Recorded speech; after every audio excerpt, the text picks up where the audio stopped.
Ngusi Umarok aikoi thari si. Good morning, hi friends. Ngasi vlog macha ma semjarak ke aikoi ngasi local yen jaga dauri adugi mukbang kitang semlak ke yengmin nasi aduga yengusi aikoi gi Umarok thabani si yamuk phaja yengbiu si Umarok si. Ngusi Umarok aikoi thari si. Mana arom da chatle khangde magi mahai pangira panbadi haurakre si. Mahai panba haura e.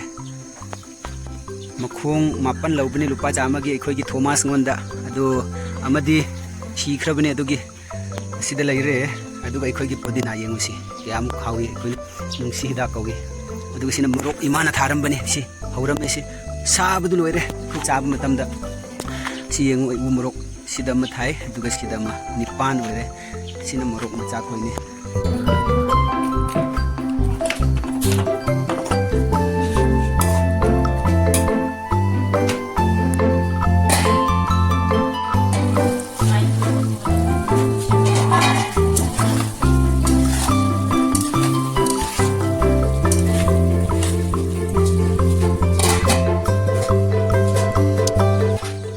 view asi aikoi gi hainoni kayamuk phajai nahan nungsit nonglai nungsit lakpaduda khara yamna tarbani dorsu leiba makhai di chawi adum munba matamda yam thumbani si sina tomato ni yengu aikoi gi khamen thari bini hingon macha da sina aikoi gi yen hojik marum pon khrabani sida so malai re yengu si yengmin si yengu si ani madi macha ko khrabani aikoi gi Kagi jen mapi ahum laibani adugi sina first marum kukaga macha kukre tara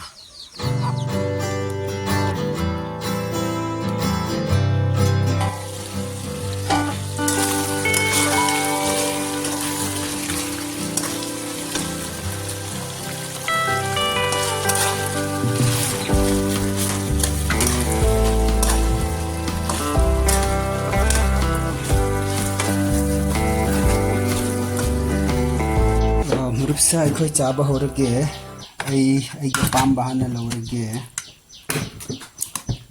si ini chaga dawri si magi mathun ni si imadi kari pambra kalija di chara sai podina do yengu si nungsi hidak podina hoji aikoi si Umarok kanchi si ga tap kadabini aikoi kot kadabini aikoi si Hawni. Hawni sika.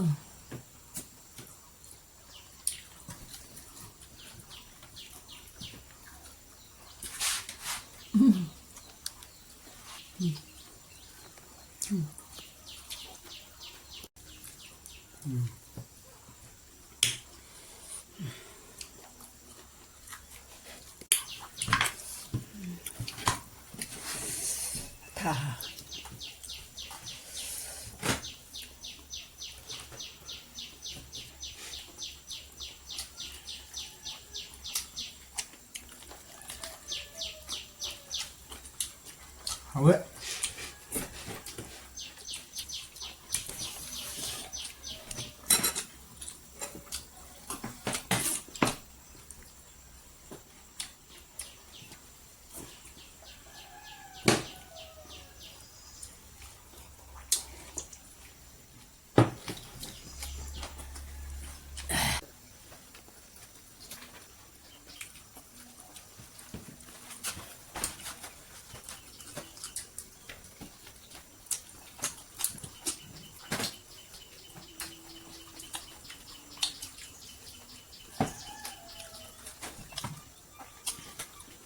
Nama tu ni.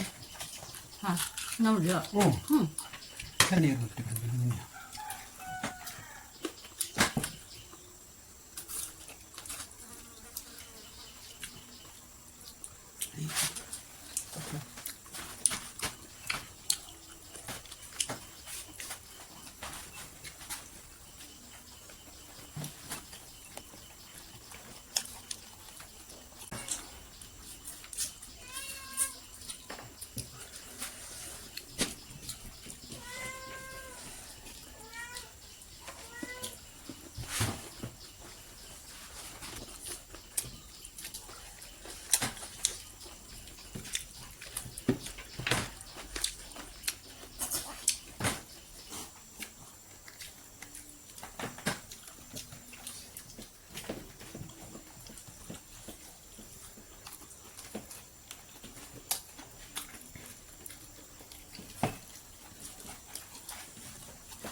Si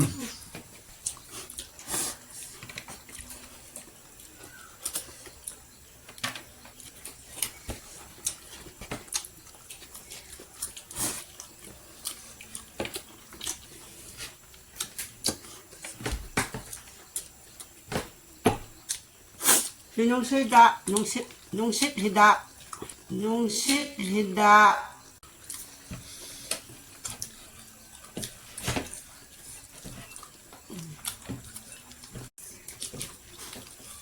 Mako. Manga masih cikai udah haus nih mah hisu puda. Mathun. Guys, aina chariba shahi yengu. Onna chade haiganu ko. Saru mayam si yengu si aina chari si loina chikhai rabani si saru lo ni chaba ngamdre. Hoi, ngasigi sa si yen sa si yam chawbadi natte hatam khoi si soinau kawe soinau. Anauba macha khoi ba. Khara leme si chaba ngamdre mi hum khakna chabani na imaga ai nupi de yam yam chaba haite dugi matum mamam khakta charga mukbang tawba sari karai dugi